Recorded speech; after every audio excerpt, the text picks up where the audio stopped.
Hello and welcome to my channel, Re-Vera. I have to do this. Unfortunately, my computer's being super slow right now.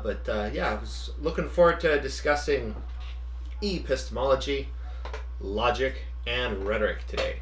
So basically, long and short of it, how to smash your competition in a debate.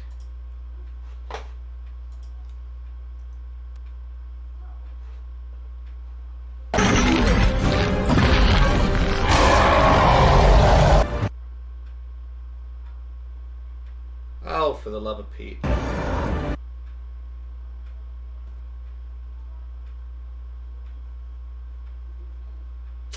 Okay, so maybe I won't be playing videos today. Anyway, I am kind of a Hulk fan. Seen all the movies. I started at the beginning of the Hulk comics with the very first one he appeared in. And I'm up to, I don't know, I don't think I'm even into the 80s yet. Good stuff, though. I feel like there's a lot of metaphors we can make about debating with the Hulk smash. Alright. So, if you're here, please let me know in chat and say hi. Alrighty, so let's get right into the content I have prepared. Let me know how everything sounds and how everything looks. And give me your comments. Alrighty, how to always win debates. So I've kind of been thinking about this all day, how to break it down, because there's a lot to get into. And I think the first step is making sure you're correct, that you're right. Because it's a lot easier to win a debate when you're on the right side. It's a lot harder when you're not. So much respect to the right-wing grifters who are really good at debating from the wrong side. So it's not easy. It's easy to point out what they're doing wrong, though, and it gives us a huge advantage. So let's use it. So the first step is to actually be right. And it's epistemology. How do we know what we know? If you've ever got into philosophy, this is kind of 101, kind of basic stuff. Sure, I think there's a lot of people who've never really thought, how can you know anything? How do you know which position's correct? How do you actually know? So it's very useful to be methodological and sort that out in a more rigorous fashion. That's what we're going to work on trying to do today. Okay, logic, demonstrating you're right. That's what logic's good for.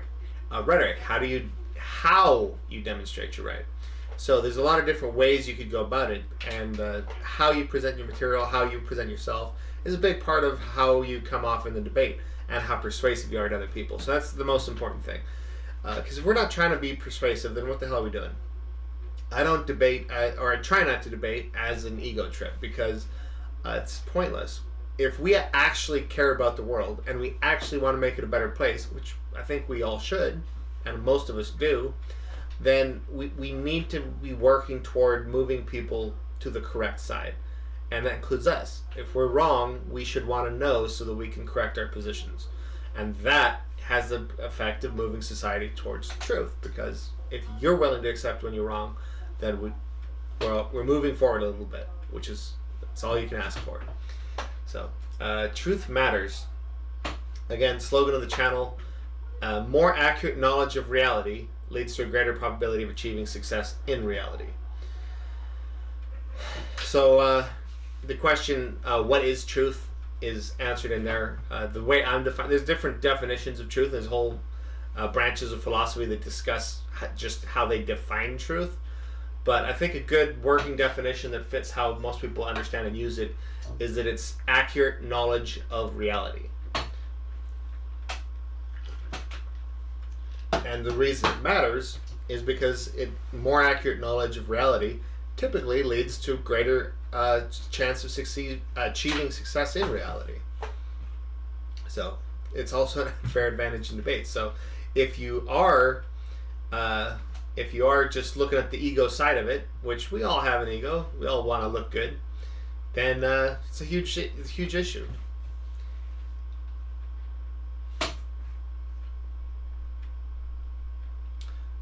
Don't you hate losing arguments, of course? But most importantly, if we agree that truth matters, then the goal should be to believe as many true things and as few false things as possible. I think it was Matt Dillahunty who first put it that way, but I really like it. It's very simple. Simple is a good thing. Simple is powerful, and it puts the attitude of valuing truth. Because if you do value truth, then it's not just defending your beliefs, because your beliefs could be wrong. We have to all recognize that there's a lot of beliefs we could potentially believe.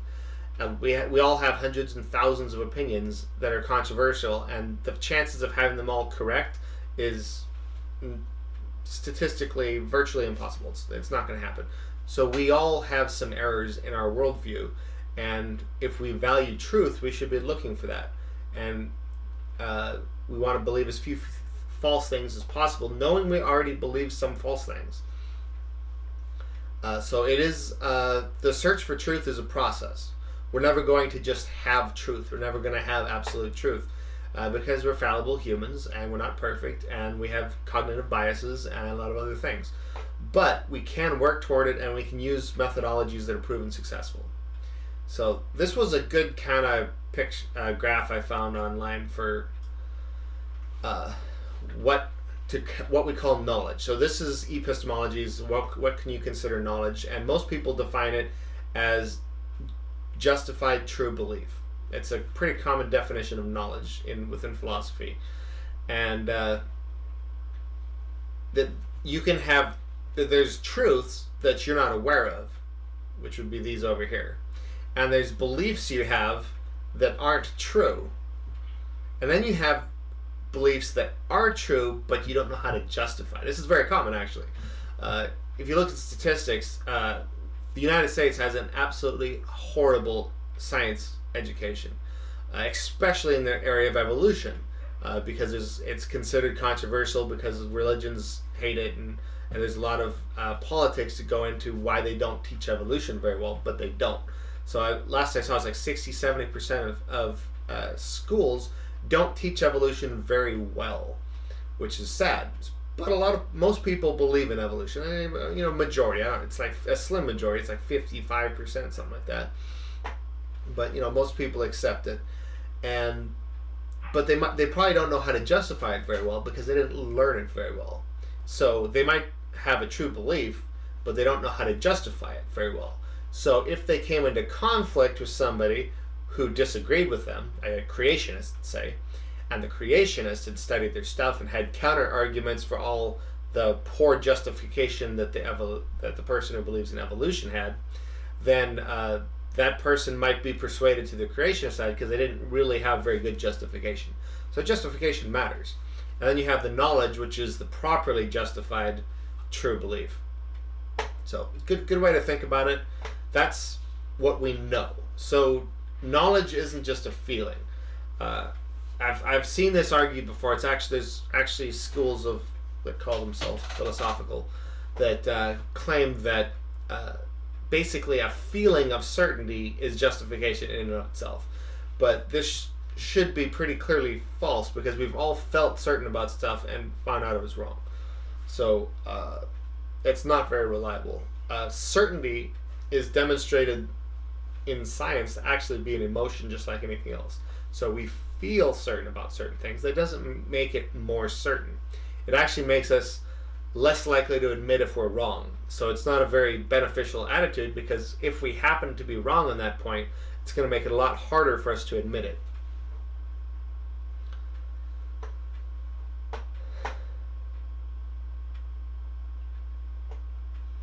So there's a lot of excellent Wikipedia summaries that discuss all this kind of stuff. So I highly recommend reading. You just click around a couple articles.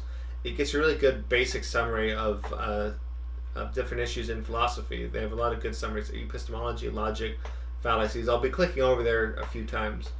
And of course, the nice thing about Wikipedia is they have a lot of sources. So if you ever do want to check it, this is the reason Wikipedia isn't allowed as a source in school isn't because it's not accurate. It's actually the most accurate collection of knowledge humanity's ever had, according to some studies.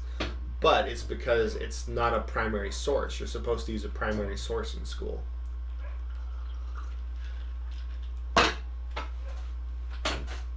But yeah, epistemology is from the Greek meaning knowledge.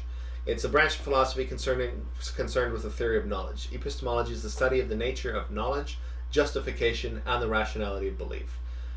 So much debate centers on 4 areas of philosophical analysis of the nature of knowledge and how it relates to such concepts as truth, belief, and justification. Problems of skepticism, sources, scope of knowledge, justified belief. So a lot of worldview conflicts come down to epistemology. So if there's if I accept modern science when it comes to things like climate change and evolution, and somebody else believes in creationism and denies climate change, there is an epistemological conflict here, most likely. We're not going about learning knowledge the same way. And that's why it's important to be able to understand what your epistemology is and how you justify it, because that can come up, and often does come up. Get more space here. Okay, so great article. I'm not going to scan through it all. I just wanted to pop it up.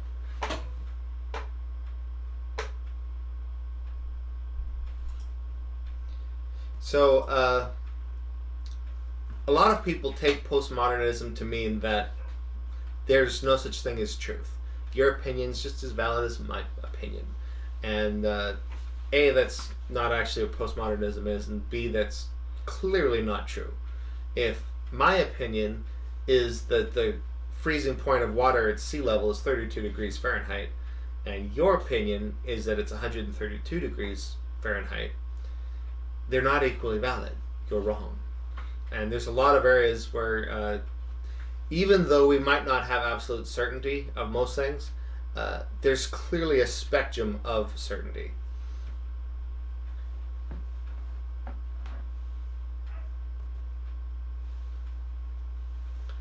Well, hey, I'm actually streaming right now. Oh my god. I was just answering to see if you're calling me about my stream.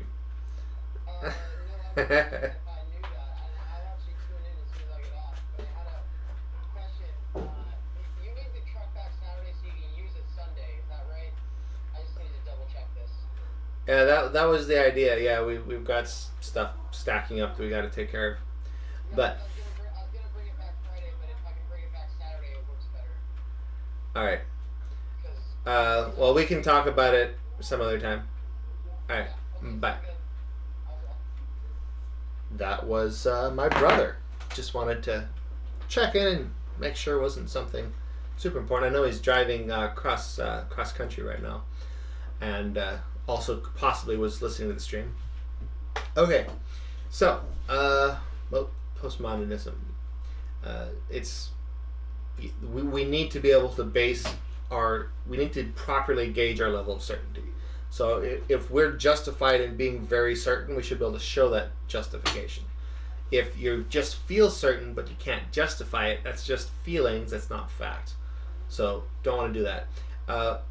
I've debated a lot of religious apologists, and a lot of them believe in what's called properly basic beliefs. And this gets into what serves as the foundation of knowledge, because there's different ways of talking about this. There's basically two different schools of thought in my understanding of epistemology. And one is that you can't justify everything, so you pick properly basic beliefs, axioms. And these are my axioms, I don't need to justify it, this is just what it is. And it seems pretty arbitrary in a lot of situations. There needs to be some protocols, some justifications for those axioms, in my considered opinion. The other thing is it's either got a basic foundation, or that there's an infinite regress of justification. Like this justifies this, justifies this, justifies this, and it's basically turtles all the way down. And people generally don't like infinite regresses, so that's ruled out, and that's why a lot of people in philosophy are embracing the properly basic belief. I think that's not a full picture. what actually serves as the foundation for knowledge is reality itself. It's not in the human mind. It's not on paper, and philosophers get perhaps too stuck in their head. I don't know, but obviously reality is the foundation for our knowledge, but it's not knowledge in and of itself, because this is where the very crucial term, if you've ever heard of it, the map is not the territory. Pretty basic stuff in philosophy, but it's super important, and if you don't understand this phrase, it serve you well to learn it. Oh, hey Therapy. So the map is not the territory. So what that means is your mental model of reality is not the same thing as reality. So, and that's pretty clearly because our mind isn't perfect. We have cognitive biases. We have warped senses of subjectivity that interfere with our judgments, and sometimes even our senses themselves can be warped, and sometimes you might be dreaming, and you have the problem of solipsism where you might be a brain in a vat, etc. So the map and the territory are two different things. It's just like looking at a map. A map can tell you a lot about the territory, but it's not the territory. No matter how perfect the map is, it's still different. Even if you could zoom in and look at the trees, it's still not a tree. It's fundamentally different, and we have to keep this in mind all the time in our philosophy, that our mental model of reality isn't reality. And that's why that leads us directly to fallibilism and intellectual humility, because if we might be wrong, we need to always keep that in mind and try to keep some humility, so that if we are wrong, we'll have a better chance of discovering that we're wrong. So this means subjecting our own beliefs to a burden of justification. Actually, was trying to work on a little diagram of all this, and it's really difficult to diagram. But hang on, pop it up. What the hell? Alright, so still working on it in Photoshop here. But basically, reality does not equal the mental model of reality. But the mental model of reality is the best we have at the moment. And there's some different areas within that mental model. Values is important. I think the two top values for most people either are and or should be truth and well-being. And sense data becomes part of pretty much everything we believe comes in through sense data. Like our understanding of languages come through sense data. So it's pretty foundational, but it's not perfect. And then our beliefs. And claims are what come in from the outside, from other people, and they're trying to become beliefs. So people tell you something they want you to believe. That's something we call a claim. And the basis of skepticism is subjecting claims to a burden of proof. However, if we want to believe as many true things and as few false things as possible, then it's extremely important to subject our own beliefs to a similar process. And I think that these two columns here kind of mirror each other. So claims and beliefs are similar. They're just coming from a different place. Beliefs are already in your mind, and claims are coming from an external mind. And fallibilism and skepticism are pretty similar. They're just giving us a cause to doubt the belief or claim. And the burden of proof is on the claimant. So if somebody makes a claim and they don't give you a reason to believe that claim, you're entirely justified in rejecting the claim, because belief cannot be a default position. That would be irrational.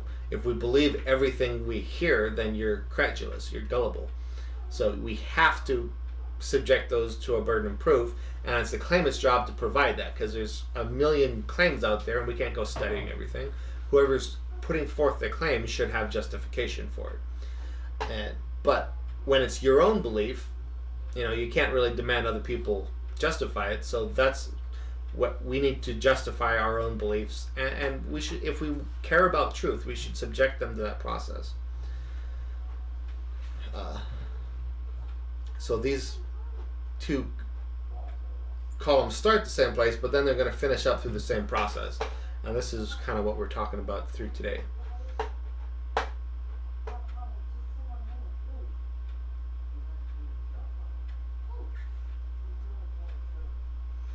Alrighty. So it's difficult to know how to organize all this stuff. I was working on it a lot of the day. It comes to me, I probably should have talked about the burden of proof first, maybe. But the burden of proof is super important. It's logically necessary because of the law of non-contradiction. If we have belief as a default position to claims, then we will unavoidably accept competing and contradicting claims, and then we're in a state of contradiction, violating the law of non-contradiction. So we have to have a burden of proof on claims. And also, if we know that we're likely wrong on some things, and we want to learn where we might be wrong, then we need to subject our own beliefs to a burden of justification. All right. Yeah, these are just some individual notes on things that I've found extremely valuable in my own life and my own search for truth. So, when we're in the process of justification, we need to use methodologies that are proven to be reliable to control against our biases. And we need to show our work so others can criticize it. So this is extremely important because we all feel like we're right on a lot of things. And a lot of times you can't demonstrate it. Or a lot of times you think you can demonstrate it, but you're not. You just kind of, taking it by the seat of your pants. You're not using a reliable methodology. And if somebody knows their stuff, they can counter that pretty easily. But if we really want to know what's true, we should be able to map out point for point, premise for premise, like almost mathematically what our process is to get us to our conclusion. Because that's how we can know we're right. That's how we can move closer to truth. And if we're wrong, it makes it a lot easier for the person who's from the other point to point out where you're wrong. And if we value truth, we want other people to point out when we're wrong. So when we lay out the logical chain that gets us to our conclusion, and the evidence, if there's empirical evidence that's factoring in, then if somebody disagrees, they will point out the things they disagree with, and it helps you narrow the scope of the conversation. So, this is another very important point that's been very useful. Beliefs and claims can't be properly analyzed by themselves. We have to consider the most probable competing data, the most probable competing idea. So the null hypothesis is a concept in science. It's the most probable, currently accepted idea that explains this specific arena of whatever you're talking about. And if you're coming up with a new hypothesis, you have to test it against the null hypothesis to see which is more probable. Because it's easy to make something sound rational in a vacuum. So a perfect example, when I was, 19, I think 20. No, I was 20. And I was in my first house, and I took on a roommate, and her boyfriend came over, and they started talking, something came up, and one of them said something like, I bet you still believe we landed on the moon. And I was like, well, I mean, yeah, isn't that history? And so they're laughing, they're mocking, they're like, it's all bullshit. It was all faked. And they were quite serious. They believed it. I'd never heard that before. And this is an example of when I had poorly justified true belief. So we did land on the moon. So that was a true belief, but I didn't know how to justify it because I'd never heard it really justified. It was just taught as history. But these people come along and they have a lot of arguments, and they're pointing to videos and why does the flag wave on the moon? There's no wind, all this kind of weird stuff, and tricks of the lighting and all the typical moon landings are fake kind of BS. And perhaps I can do a video on that sometimes. It's been so done. Mythbusters debunked it. Every one of the arguments that those people use has been debunked. And most importantly, you can go to a university, and a lot of universities have the equipment to literally bounce a laser off of the material that the astronauts left behind, which could only be synthetic materials made by humans, and prove that we have been on the Earth. Plus, they've seen with telescopes evidence of the landing. So it's you can't deny it. There's a ton of ways you can demonstrate that we actually landed on the moon. However, if you're not familiar with all those reasons, you can plausibly be suckered in, because if you only hear the side of the conspiracy theorist, it's easy to be suckered in. So this is why I think a core critical of skeptical thought is we have to consider both the position we're hearing as well as the most probable competing hypothesis, whether it's the null hypothesis or other. The most probable other hypothesis should be considered against it. So in practice, this often turns out to be, since we're not doing like literal research, like science research, it means if you're listening to a video that makes a point, it might be a good idea to listen to a video from the other side that makes that rebuts that video from the other side. Ideally, you want to hear both sides from both sides if you're trying to make up your honest mind. If you listen to both sides from both sides, it will help you be a little bit more objective, and hopefully you'll fall on the side of truth. So logic is a really fascinating study. It's very valuable. It gets extremely complicated. If you look through some of these Wikipedia articles, it can get extremely formal, and I'd love to study logic more. I haven't. But I know enough about logic to break down most arguments. And the reason I put here hashtag what is your argument is I think that's a very useful way to frame when somebody makes a counterpoint, hypothetically, or they post something. Ask yourself, what is the argument? Or sometimes ask them, because a lot of times people aren't even making an argument. Like, if you think about it, there's no premises that lead to a conclusion. There's nothing persuasive about it. It's just some dumb point, and it's presented as if it furthers their conclusion, but it actually doesn't. So the first step in logic is just to try to figure out if there's an argument being presented or not. And anyway, this is a beautiful little graph here. So you have an argument. Is it deductive or inductive? So an argument is a collection of statements, premises intended to support or infer a claim, conclusion. So sometimes people just make a claim, like a conclusion, without anything justifying it. That happens quite routinely. And each statement has a truth value, either true or false. So they're either deductive or inductive. Deductive conclusion necessarily follows from premises. Inductive is a probabilistic argument. They follow with some probability. So in deductive arguments, there's two things you're concerned with. Is the argument valid, and is the argument sound? So the argument is valid if all the premises are true. It would lead to the conclusion. However, so you can have an argument that does not lead to the conclusion because the premises are false, but it's still a valid argument because if the premises were true, then it would lead to the conclusion. It's just the premises are false. So there's some pretty obvious examples of that. So an example of a good argument is all men are mortal, first premise. Second premise, Socrates is a man, therefore Socrates is mortal. And that's just definitional, because part of the definition of men is that we're mortal. If you're immortal, then you're probably not a man. You're a god or something else. So that's why that's considered a good example of deductive reasoning. Now, this is... this is an example of an argument that is valid but not sound. Everyone who eats carrots is a quarterback. Premise 2, John eats carrots. Conclusion, therefore John is a quarterback. Well, obviously this isn't a good argument because not everyone who eats carrots is a quarterback. That premise is not sound. That premise is false.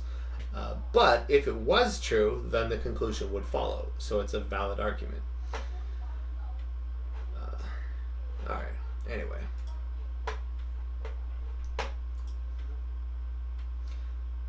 This is Good stuff. YourLogicalFallacyIs.com. So this is good for rebuttals.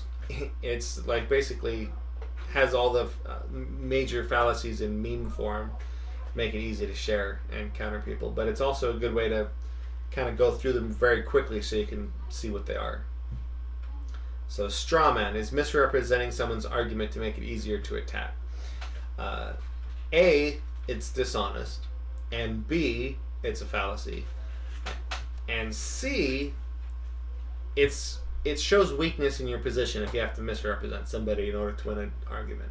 It's actually much stronger rhetorically if you can properly steel man a position, which is the opposite of a straw man. It's presenting the opponent's argument as well as you can. It shows that you understand the argument, and then you can counter it, showing that you do understand it well. So there's a bunch of reasons it's not a good thing to use a straw man. And false cause, presuming that a real or perceived relationship between things means that one is the cause of the other. Yeah, it's not how things work. There's an appeal to emotion. Just because this is very common. This is a common trick of rhetoric, is to manipulate an emotional response in place of an actual argument, which is not an argument. You can trigger an emotional response for damn near anything by presenting it in hyperbolic language, whatnot. Yes, and just because somebody makes a fallacy doesn't make them wrong. That's the fallacy.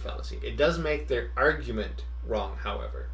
And that's important, because if somebody's making false, bad arguments, that needs to be pointed out and countered. So definitely recommend reading through these, kind of familiarizing myself. I was just kind of wanted to do an introduction to these topics. If you have any questions, definitely pipe in. I wanted to do a couple response videos if I could, but I was having trouble playing that one earlier, so we'll see how that goes.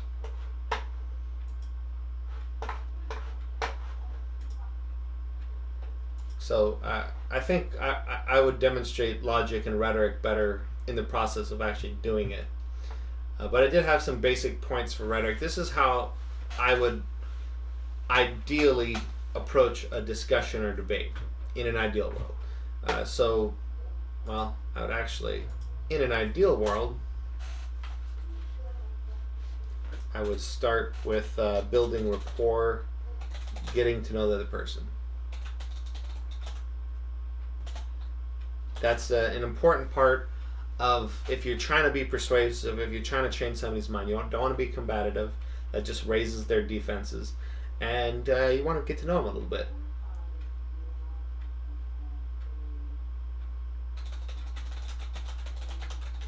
So there can be a good purpose to the small talk.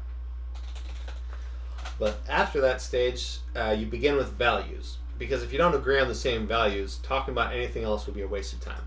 So if I believe in maximizing well-being from behind the veil of ignorance so that everybody has a fair shot at life, and I believe in equal opportunity for all, but somebody else just cares about white people, we're not going to agree on anything because we have fundamentally different values. Now, if I figure out that we have these different values, we can still have a conversation, but I'm talking about the values. I don't want to go anywhere else. I want to explain to them why it's in their best interest to change those values. Because if you're only concerned with your tribe, that's a losing long-term ideology. It's not going to work out in the long term. You're not going to be able to build broad coalitions for global success. That's why every fascist country over time has failed. So, if we don't all value truth and the methodologies that lead there, and well-being for all from behind the veil of ignorance, that needs to be the discussion topic. That's what I just said. A lot of people say they value truth. Some people won't even say that.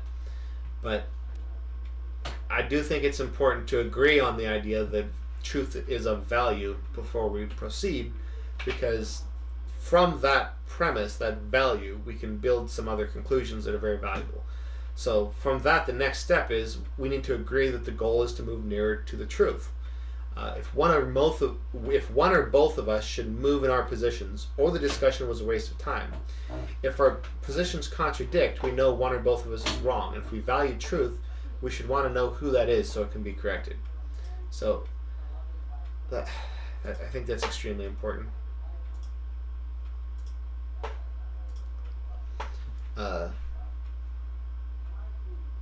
If we're both, and it's hard to do this because if you're disagreeing on a controversial topic, we always view, it's hard to view the opponent as being honest because they seem very dishonest. I see allegations of dishonesty thrown around all the time, and I do it myself, and it's just hard to believe people are honest. But I do actually, in my calmer moments, I do think most people are being honest when they're discussing things, because I know I came from that background where almost everything I currently believe, I used to believe the opposite. So I used to be a conservative evangelical Christian, and now I'm a humanist, liberal, leftist, atheist. So I've gone through some changes, and I wasn't dishonest when I debated, but I probably looked like it. So I try to keep that in mind. The more you learn about the mind, the more you understand how much the subconscious can warp your thinking, and how much cognitive dissonance and biases affect people. So very important. By the way, I apologize for my squeaky chair. I'm actually getting a new chair. I've tried to fix it. I've tried to grease it. It just squeaks and squeaks and squeaks. Dorian, hey, welcome in. Hey, let me know what you want to talk about. I was just kind of doing a brief intro to epistemology, logic, rhetoric, but I wanted to try to respond to a video if I can do that. Let me see if I close Photoshop. Maybe it'll load faster. Find something fun to respond to. But anyway, a couple more rhetorical points, and we'll go searching for something. So if you know of something that you want responded to, or that you've seen around, or if you've seen an argument around, let me know. We can talk about that first. I'm trying to stick with the kind of streaming model, which is, not preparing content. Did I try wrapping styrofoam? No. It's a pretty bad squeak. And part of the problem is I don't hear it myself because I'm wearing these. So I was listening to my streams from before, and I was like, wow, it is streaming nonstop, because I have this tendency to just move a little bit like I'm doing now. And it just squeak, squeak, squeak, squeak. So anyway, probably ADHD or something. But I'm getting a new chair. Super excited. Hopefully within a day or two. And hopefully it'll be quiet. Otherwise it's getting returned. So we want to be clear in the nature of the debate. So there's different types of debates. I might think I have a one-hit knockout for your position, or I might want to build a cumulative case. So it's two very different debates. Hey Victoria, how you doing? Oh, being cool's for Nards too. Hey, what's up? If an argument demonstrably fails, both parties agree to not only never use it again, but correct others who use it. This is, I want to get if I'm debating something, I want to get a commitment to this up front, because I've been debating for years online, and I see very little progress. What I hate to see is somebody brings up an argument, they get eviscerated and just destroyed. It's countered 10 ways to Sunday. And then next week you see them making the same argument to somebody else. That's what I don't want to see. I want to show progress. So if you can't justify this argument and we've destroyed it, then if you value truth, you have to either agree not to use it, as well as correct other people who use it, or if later you realize that you come up with a good counter to the counter, then you can bring that up.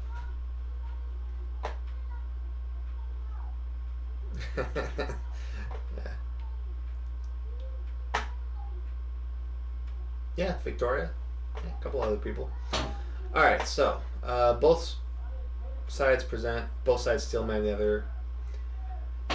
Before you get into an argument, I highly recommend doing this. When you see an argument, or someone presents an argument, whether maybe you're on Twitter, maybe you're strolling through your Facebook, maybe you're talking to somebody in real life, somebody makes an argument. Before you get into it, I see this all the time, and a lot of accomplished debaters, they get into the nitty gritty. They're looking for, is the argument valid? Are the premises sound? But I recommend before you do that, back up, examine the frame of the argument, and see if the conclusion actually is relevant, even. Because a lot of times it's not. So I think a perfect example of this is the race realism debate. So this comes up more and more because we're trending fascist. It's not a good thing. But they frame it as you're a science denier if you don't accept the science behind this, and black people aren't as smart as white people, and blah blah blah. So they have all these arguments to this effect. Well, before you get into all that, I think it's important to question the frame first and the conclusion of the argument. So, assuming for the sake of argument that the argument was correct, we should discuss the conclusion first, because we're going to get bogged down in the details. Debates always get bogged down in the argument, and they rarely actually get to discussing the actual conclusion because they're so bogged down in the details. So, what if some group of people was less intelligent? Now what? I've asked a couple people this recently that are race realists, and sure enough, comes right out things like, well, we'd know that spending more on their education isn't going to do anything. It's like, whoa, hold up. Just because you demonstrated that if you demonstrated that there is a small difference in IQ between different types of people, that doesn't mean that education doesn't make their lives better, because that's been well demonstrated. Like, that's a dumb point. And so basically they're trying to use cherry-picked science, which is not valid. There's a lot of reasons it's not valid. If you dig, it takes a lot of digging into it, but since I brought it up, basically there's a ton of evidence that IQ is mostly environmental. So, for instance, the average IQ in Ireland went up by an entire standard deviation in the last 30 years. That wouldn't happen if it was genetic. So we've been tracking IQ in some places for almost 100 years, and we see radical swings, and it's not that evolution doesn't happen that fast. It's clearly environmental. So that notwithstanding, look, we should discuss what happens if you were to prove a genetic difference in IQ. Well, that wouldn't mean, like, just because somebody's 5 points lower in IQ on average doesn't mean they should be treated differently. That doesn't change the fundamental value that everybody should be treated equally under the law. Why should it? Like, that needs some separate justification that they never get to because they can't. So there's a value in trying to like start from the frame of, okay, well, before we get into the argument, what would happen if it was true? Does this support your point? Because if it doesn't support the point, you're kind of wasting your time in the nitty-gritty anyway. So there's a lot of arguments that do this. A lot of arguments are really red herrings. People want, especially people who aren't representing themselves honestly, they want to they want the platform, they want the exposure, they want people's ears, they're trying to recruit, and if feeding into their argument is actually exactly what they want. So there's a lot of different types of arguments like this, and a lot of these arguments don't actually get to the conclusion that they're trying to argue for. And if we point that out, we can make them look dumb without even feeding into their trap. So always think about, before you get into countering an argument, whether it's worth countering the argument. Where's the frame of the argument? So anyway, I thought that was an important point. And then you get into, is the argument valid and sound?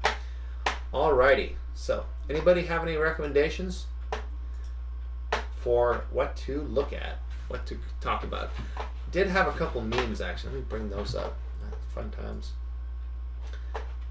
I saved a couple that let's see.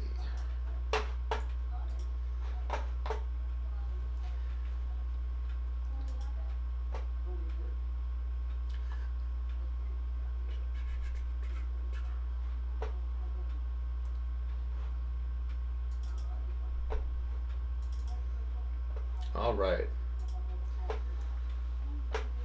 So I'm in a lot of crazy groups, and it can be very beneficial to practice kind of our logic and our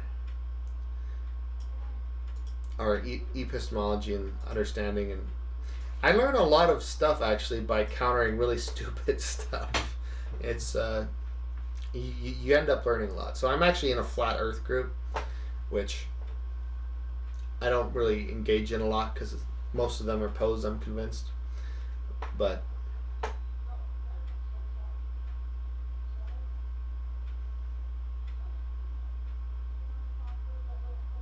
when will this world war end?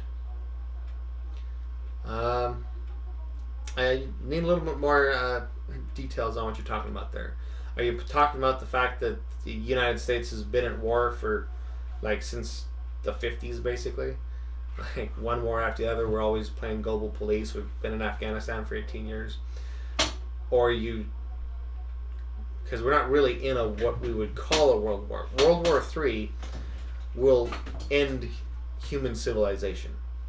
It's... A world war would be between the superpowers, and unless it was brought to a quick close, even if it was, there would be a lot of weapons of mass destruction used. It would be cities leveled. It would be a really bad thing. If you're talking about a culture war, then yes, there is currently a culture war being waged between a lot of different elements. You know, you could go socialism versus fascism. You could go, you know, humanism versus religion, you know, different things like this. But I think there will always be some elements of strife with us humans.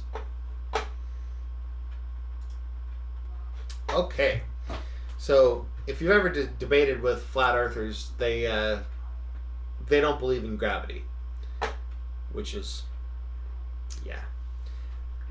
They believe what causes things to sink is density, not gravity.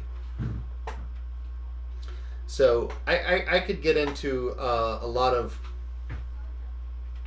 complicated frames and in science, and the thing is, if somebody like legitimately believes in flat Earth, they're probably not all that intelligent or educated. So you got to keep your arguments extremely simple, and sometimes asking questions is a good thing, because this isn't really an argument. It says gravity is not a factor. It doesn't tell you why. Like, there's no argument here. This is, I believe the reason I saved this meme was to back up the point that sometimes you got to respond with, what is your argument? Because that's not an argument. What do you mean gravity is not a factor? Like, I would ask the question, why does it sink down? Why doesn't density cause things to move in a different direction? It's almost like there's a force that sorts things by their density.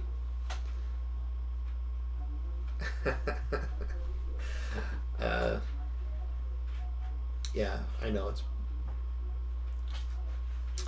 So yeah, obviously gravity is a factor, and we can demonstrate it a lot of different ways. And since I brought up flat Earth,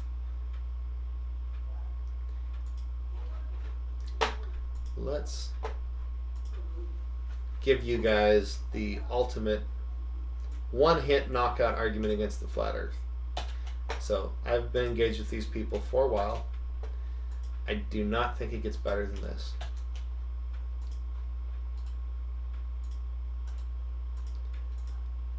Why is this not copying?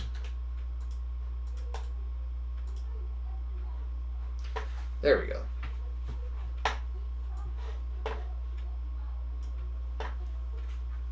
Okay, so you have to realize, if you're talking to somebody who believes in a flat Earth, that they're a conspiracy theorist. So you can't come to them with any kind of knowledge from the establishment. You can't give them science textbooks. You know, there are certain arguments that are stronger than others. For instance, you know, that some of them will still say things like, you can't get an unedited image of the Earth, And the International Space Station has been streaming 24/7 for years. We don't have the technology to do that much editing. So, even so, a lot of times they don't believe that. This argument, two individual people can do a test and prove the Earth is round just with this. They don't have to be super intelligent. They don't have to have any special technology. They can prove the Earth is spherical on their own without believing any authority anywhere. So, all it takes is the observation that the sun is the same size all day. A lot of flat Earth models show the sun moving around the flat Earth. And if that was the case, you would see it from, and it stays the same size as it clearly visibly moves below the horizon. You can get filters and demonstrate that the sun is the same size. You can measure it. It's the same size at noon as it is when it slips below the horizon. So that's one thing. Clearly, given that fact, if the Earth was flat, sunset would be the same time for everybody, given the fact we see it fall below the horizon the same size as at noon. But it doesn't, and you can demonstrate that. And you can call somebody and watch the sunset together who lives a couple hours away from you. And you can watch the sunset together. You could live stream it to each other. You could use FaceTime. And one of you will watch the sun literally move below the horizon, while the other person, it has either already happened or hasn't happened yet. And you can predict the time difference between those two exactly based where you are on the globe. So that's all we need to do for flat Earth until somebody wants to try to counter that.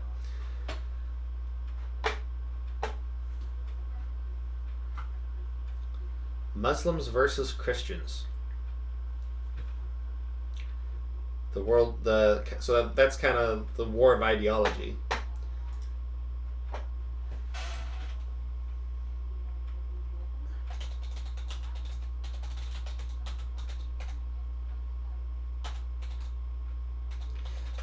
I want to see if I can pull up the last study. I think it was this one.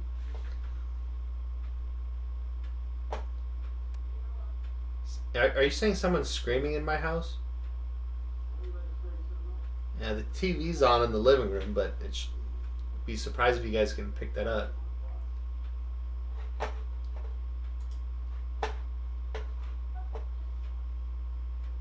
Nobody's been screaming.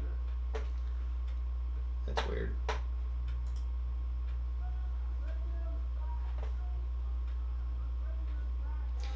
So, in terms of how religions are growing, Christians are expected to slip and Muslims to replace them eventually, just based off of birth rates. But that's because both of them they rely on brainwashing basically to replace their population. Let's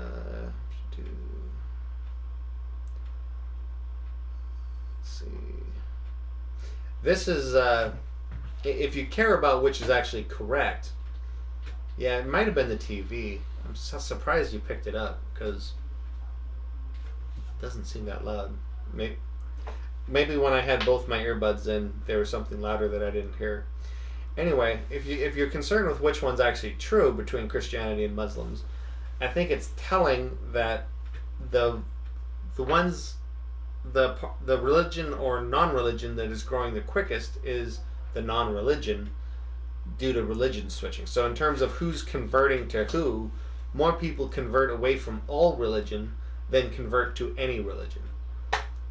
So I think the greater availability of information in the internet's been causing that. So Muslims and folk religions and other religions do have a tiny little bit of growth due to conversion. Christians are losing by a landslide. As you can see, most of the people who leave religion are leaving Christianity from the numbers. So,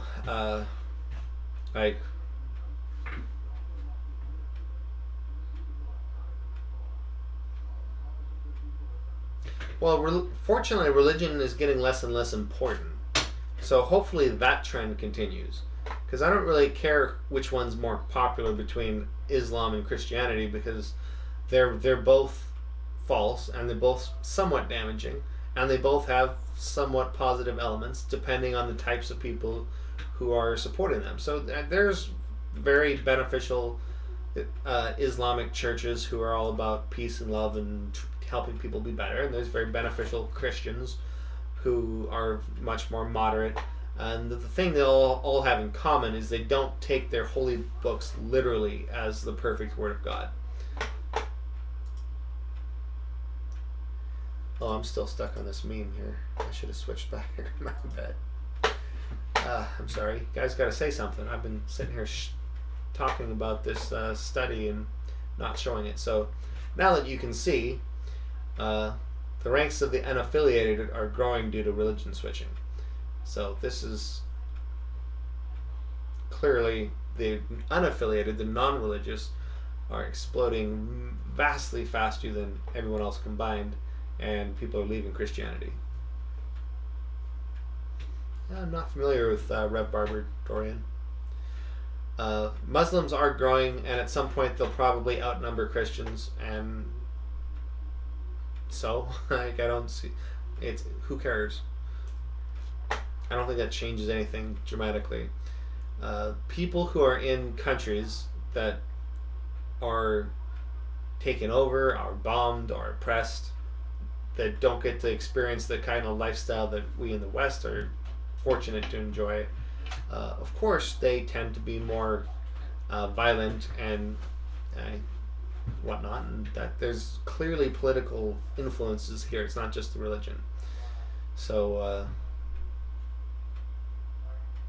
if you try to say that Islam is a unique threat to humanity or something, then I definitely don't buy that. I can demonstrate how the Bible has just as damaging elements to it as the Quran does, and I can also demonstrate that Christianity is just as dangerous as Islam is. They both have the capability of radicalizing people and feeding into their negative biases and making them worse people, and they can also feed into the best of their nature and make them better. So it's a mixed bag. I think what we need to be concerned with is, do you have a reason to believe either of them is true? And we don't. And that's something I'd be glad to discuss with somebody if somebody disagrees with that. So, Reverend Barber, I'm not familiar with him, Dorian. Reviving MLK's Poor People's Campaign. Well, that's cool. Well, Dorian? No. Damien, that's who it was.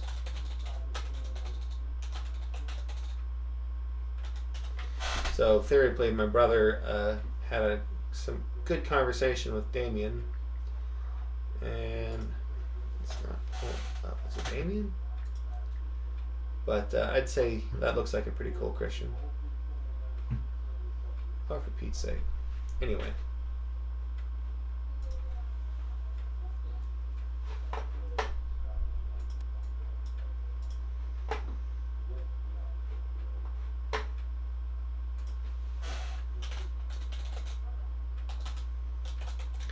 Yeah, and I do think we should avoid targeting religious people who are doing good things, because there's a good argument to be made for the fact that there's a sizable portion of the population that will always be religious. It's I would argue that religion has gotten to the place it has now through evolution. There's certain kind of bugs in our brains that religion fills.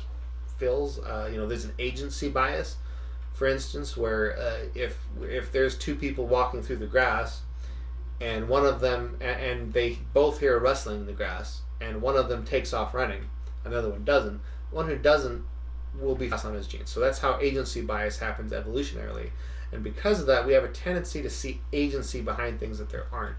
We see faces in the cloud. We think people are watching us when they aren't.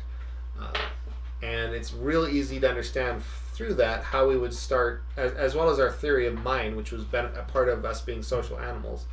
It's pretty easy to see how that becomes religion, how we start seeing spirits and thinking of spirits and praying to spirits, and we see agency, behind the weather and all this kind of stuff like this.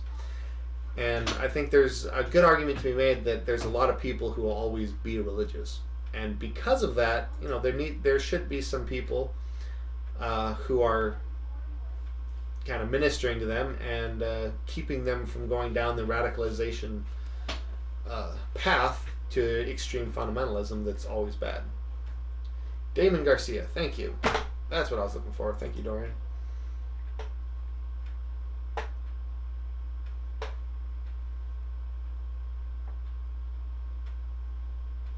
I'm guessing it's this guy.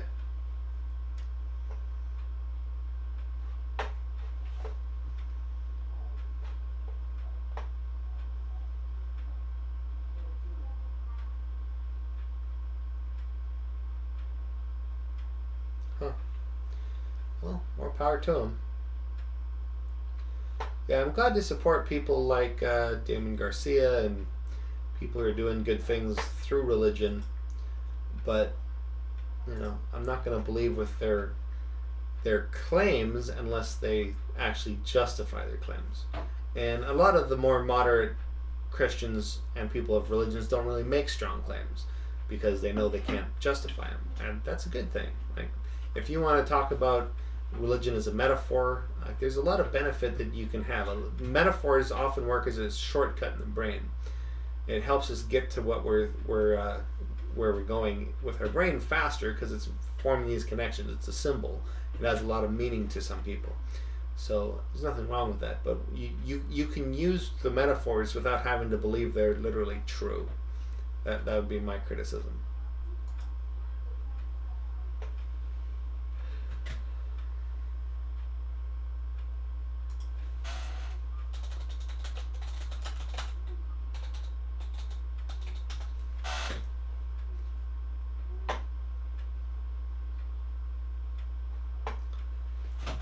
So the population of Europe is 741 million. You're saying hundreds of millions of Muslims have invaded Europe?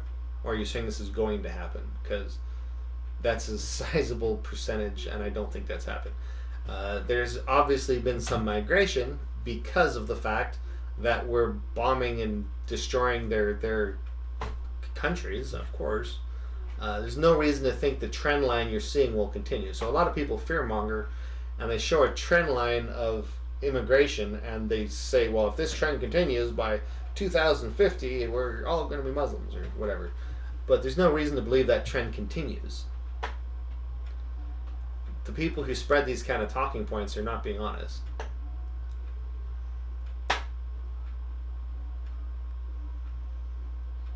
And again, nothing more dangerous about Islam than there is Christianity. If you don't, since this is coming up,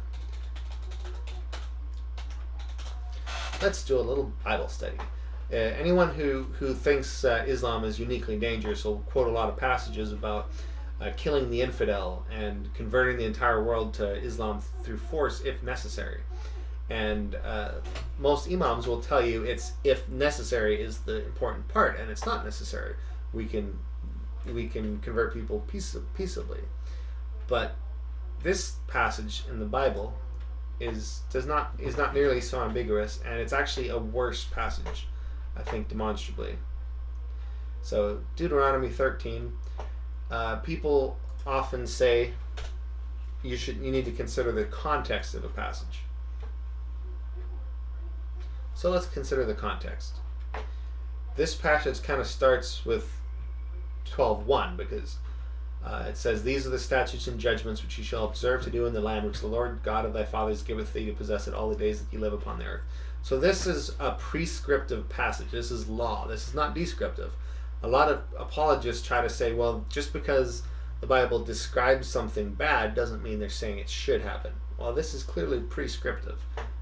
This passage is telling you to do these things. So here, there's a bunch of things you should do. You should destroy all the other religions, throw down their altars, bring offerings, blah, blah, blah. All this kind of Old Testament stuff, blood sacrifice, etc. Which is not the issue, but it's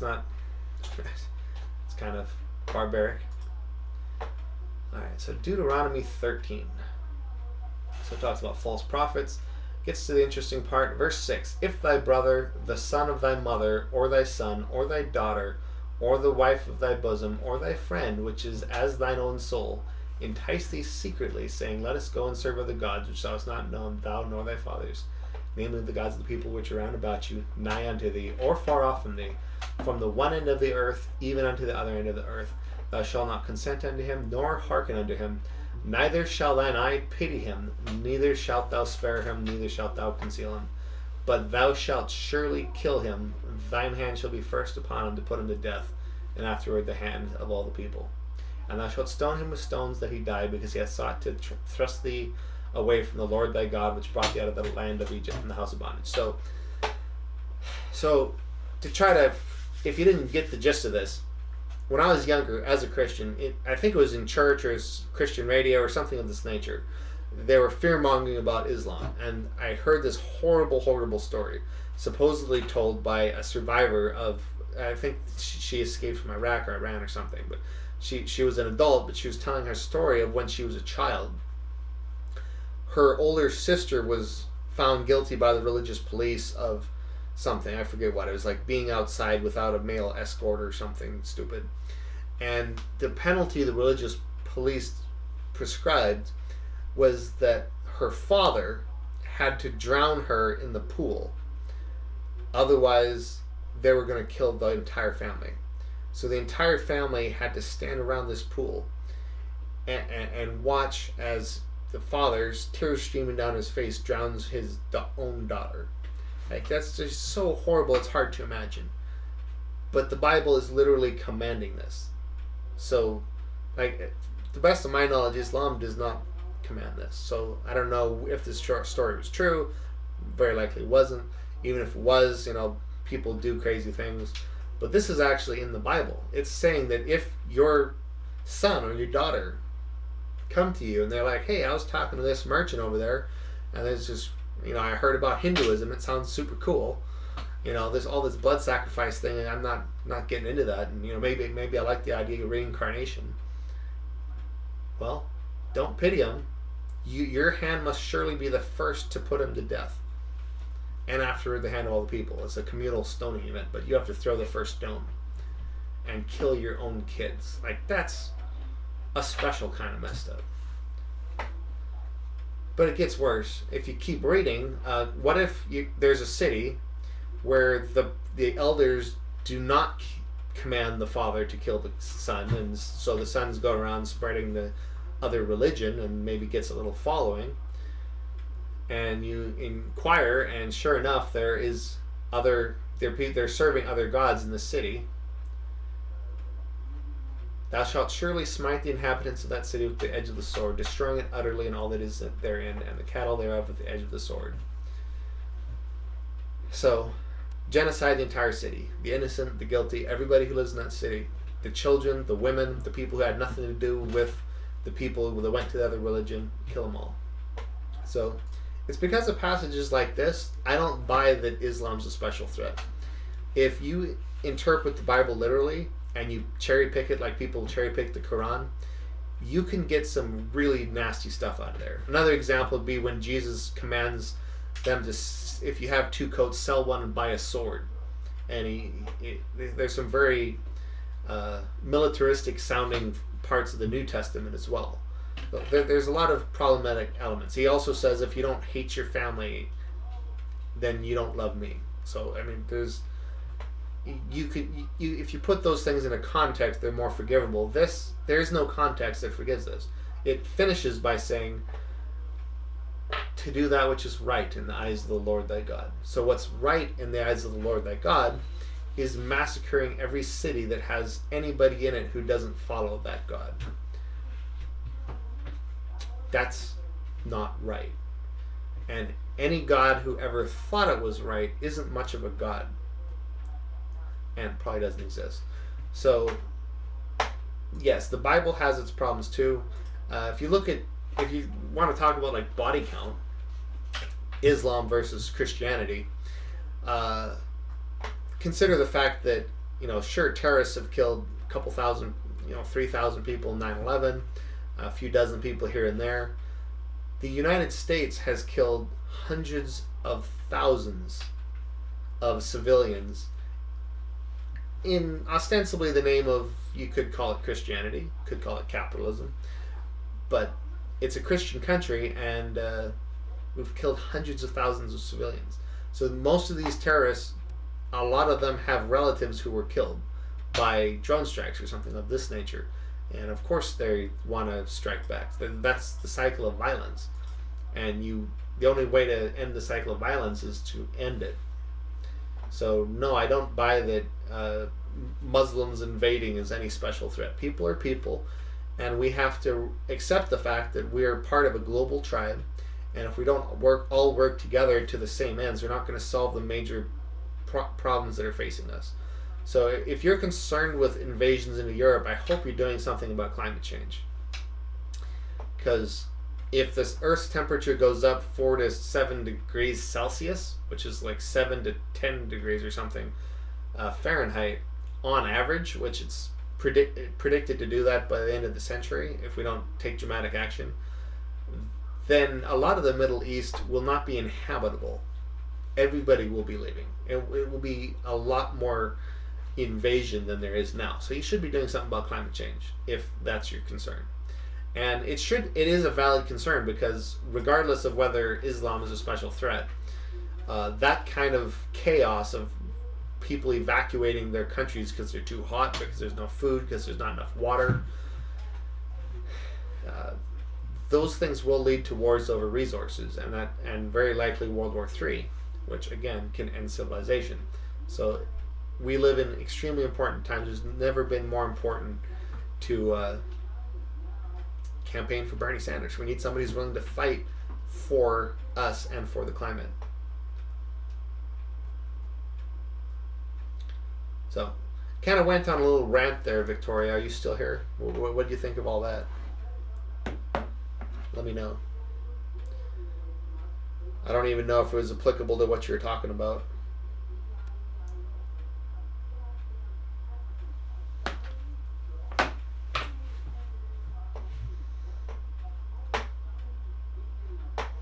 Yeah, I still haven't watched any of Damien's content. Damon Garcia's content. There we go. But I did watch the stream he did with Theory, and he seems a really cool guy and quite reasonable. So if you want to follow some religious people, then recommend somebody like that.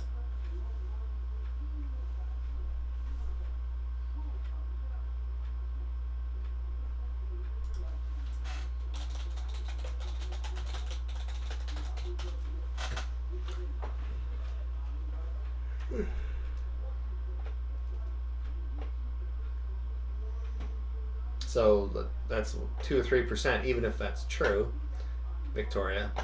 And I highly doubt your facts. Do you have a citation for the fact that half of Muslim immigrants are living off the German social welfare system? I don't think you can even do that. So I'm not familiar with European politics. I do know in the United States, immigrants, both legal and illegal, are a net benefit to the economy.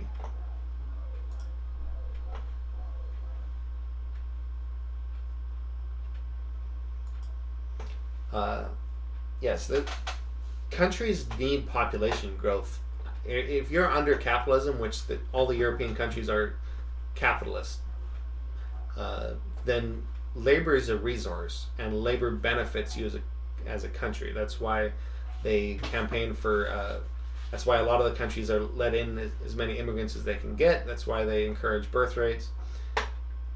Just because where people come from, like you're not really making an argument here, Victoria.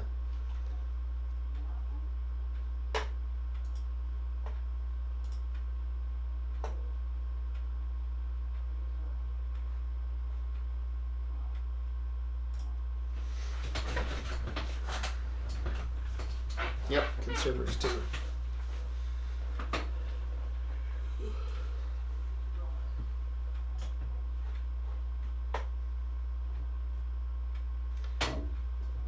Yeah, like I said, I don't follow European politics. I'm sure we could search this stuff very quickly.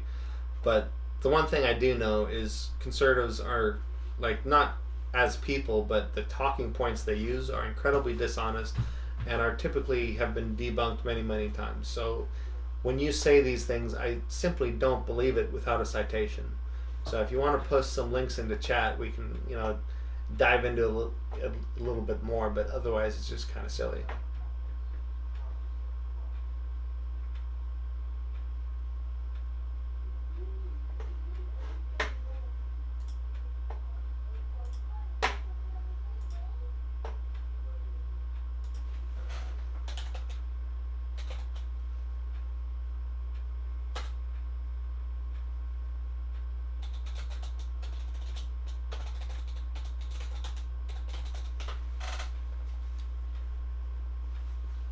Victoria, make an argument. Like, what's your point?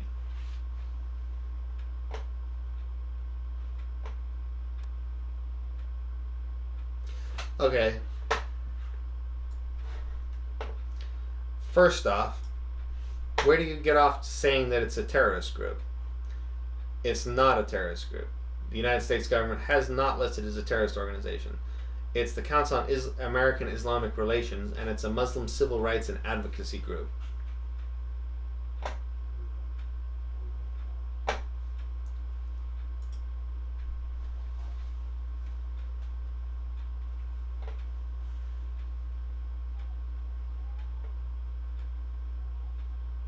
Oh, hey, River Ransom.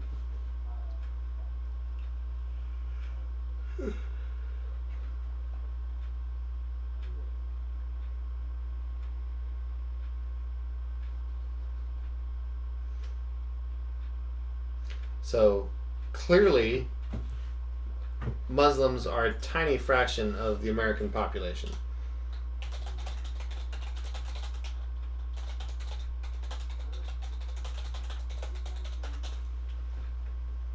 What is it, 1-2%? 1.1%.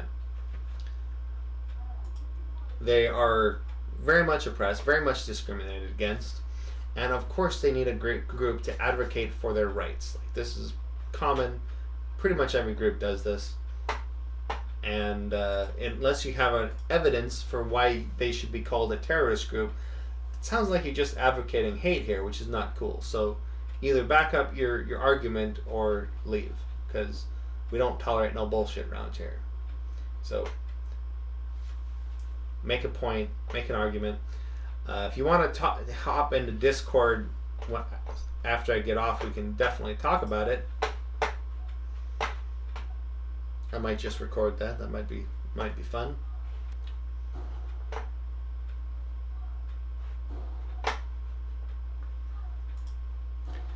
I'm getting kind of tired, so we're probably going to be signing off here pretty soon. I wanted to respond to some videos, but fortunately we got on some other rants, so it's all good.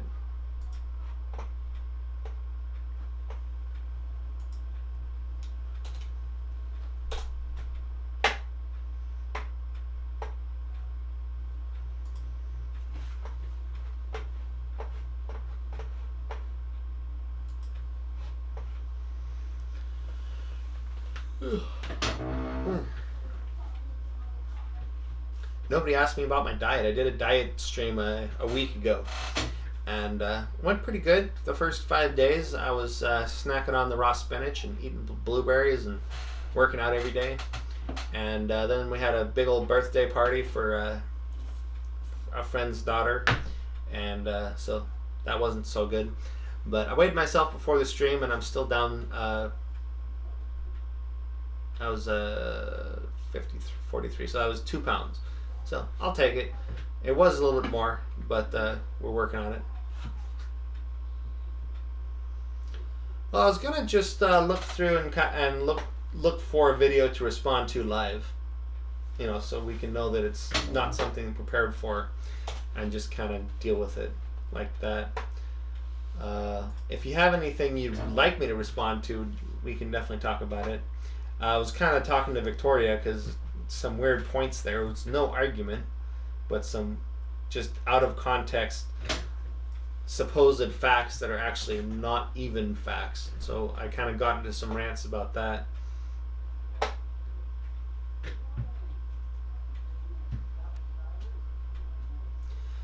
Yeah, River Ransom. So it depends on what you're craving, I guess. So, if you had an example, I'm always looking to replace it with something healthier. It doesn't have to be the healthiest thing, but something healthier. So I still am a proponent of enjoying life. So we had a birthday party. I wasn't gonna not eat the food. Had some nachos,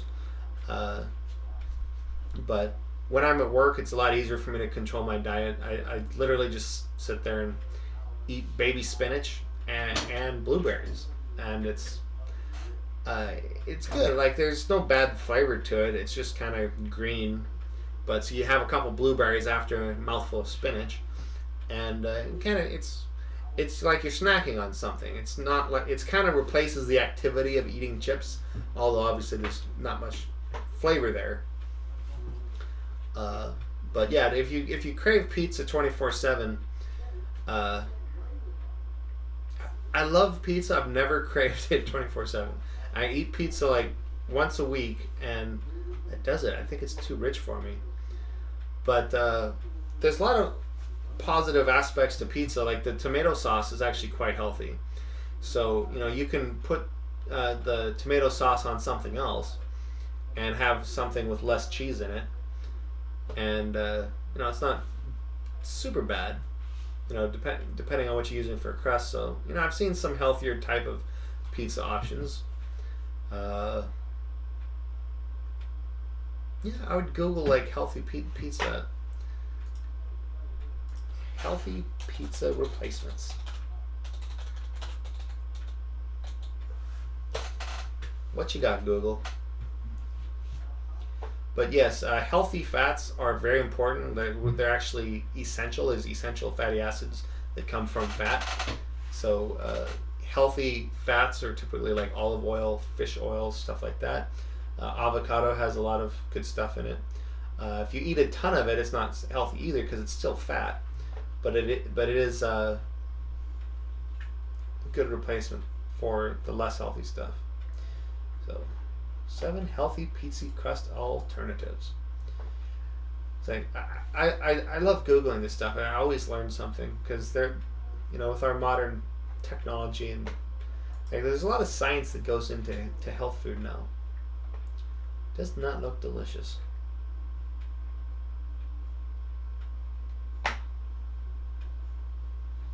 Cauliflower? What? There's a recipe that makes a crust out of cauliflower. I was going to say, my wife does this thing, speaking of replacements, that replaces mashed potatoes. She just cooks cauliflower, and you have to cook it to the right point. You don't want to overcook it. But then she puts it in a blender, and then just adds stuff to it like you would mashed potatoes, a little bit of butter, a little bit of garlic, and it's delicious. It's much lighter than mashed potatoes, but it's really delicious. I love it with a lot of things. If you have it with like chicken or something like that, it's a much healthier option than potatoes because potatoes are very high glycemic and calorically dense. So I know cauliflower is good for that. I'd never heard of making a pizza crust with it. That's kind of awesome. Zucchini. Wow. Quinoa. I'm a big fan of quinoa. It's a very low glycemic, very high fiber. It's very good for replacing grains and starches.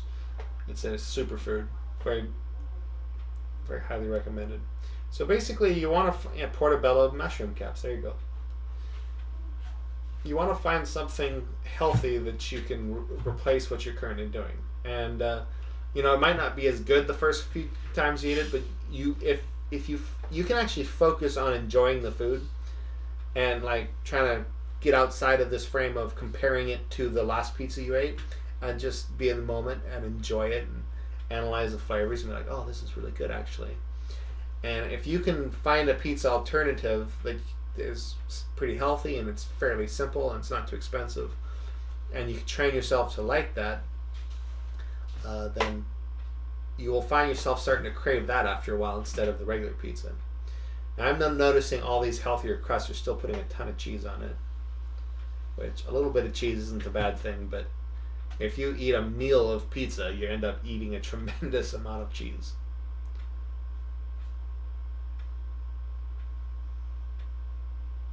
Almost anything's healthier than the grains we typically eat. So, grain like wheat and corn is basically a plant. A plant goes through its cycle and it creates seeds, and it packs in energy into those seeds to give them the best chance of creating new life. And what we've done is through hybridization, we've maximized the amount of energy that goes into these grains. So it's basically pure energy, and it's assimilated very easily into our bodies. So corn and wheat and like rice is another bad one. They convert to sugar like this in our body and becomes fat. So it's very important to try to limit that and eat something with more fiber, especially if you're trying to lose weight. But even if you're not trying to lose weight, it's not super healthy. Beets. No kidding. Anyway, so yeah, I think this is part of the problem-solving process. Is when you realize you have a problem, you start looking for alternatives, and looking around, getting an idea what something is good. What can you substitute for cheese on pizza? So some healthier things. Interesting. 7 healthy alternatives to satisfy your pizza craving. I mean, definitely, if you get a healthier type of crust and get the tomato sauce on it, that might satisfy your pizza craving somewhat. But I do think it's important, if you're trying to lose weight, to get in the mode where you're not expecting to eat something delicious every meal. Like, consciously eat something that doesn't have a whole lot of flavor on it. That's the main reason I munch on the baby spinach. It's munching, it's like eating, but it's not, it doesn't trigger your appetite like super delicious foods does, and it helps reset your palate.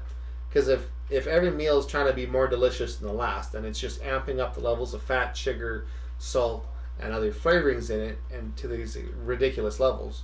And the fact is, if you look at our history, like, humans used to live on diets on berries and nuts and meat without much of any flavor, and we were plenty happy. So we can enjoy foods that have much less flavor than we're used to. You just have to reset your palate.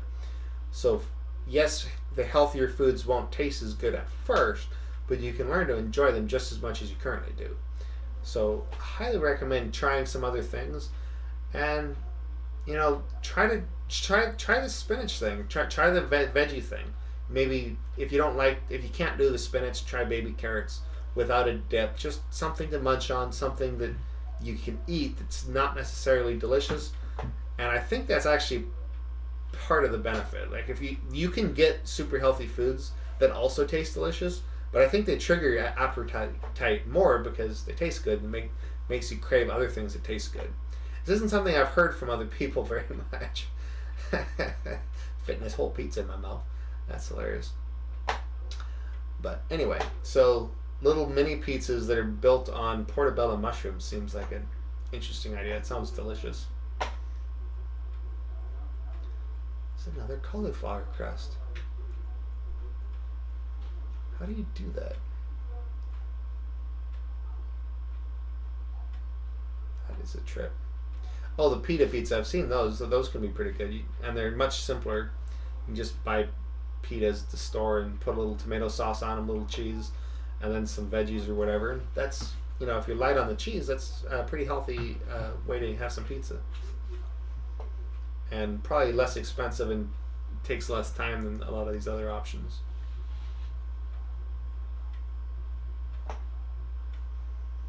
Quinoa bites. Another good tip, I buy on Amazon these pre-packaged little containers of pre-cooked quinoa, and I said this in the stream where we discussed this, but see if I can pull that up real quick. It's you can use these little pre-cooked things of quinoa for anything. You can put almost any sauce on them, and it's pretty good. They don't have a whole lot of flavor themselves. If you eat it by itself, there's a slight nutty flavor, not much else. But you can put them into soup as added fiber, so that the soup's more filling. I've put like spaghetti sauce on it. I've put like cheese sauce on it. Like whatever you do with other starches, you can actually do with the quinoa, and it's different. And you can play around with it and find something you like. But it's super healthy. It's more satisfying. It kind of lasts longer. You're not hungry again right away.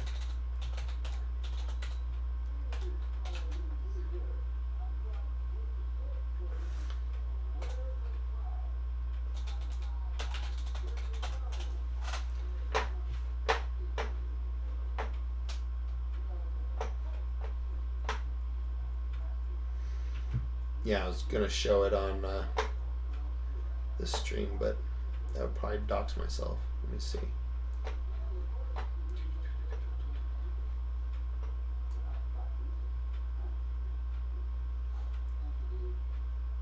No, we're good.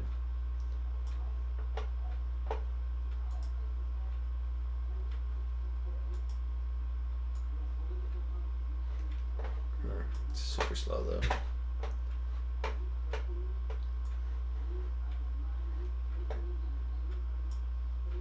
So yeah, this is what they look like for me. So that's a package 12. So they're $2 each, and it's forms the basis of a pretty healthy meal. And they seem to last a long time, and you can do all kinds of stuff with it. The ones that aren't cooked yet are much more of a pain in the behind. If you were trying to save money and $2 each was too much, I'm sure you can get a bag of it bulk and pre-cook it yourself and just put it into separate little packages, and that would also work.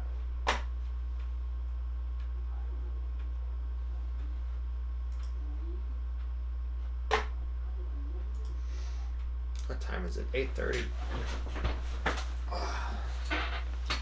What else can we respond to? Anybody have anything they've seen come up?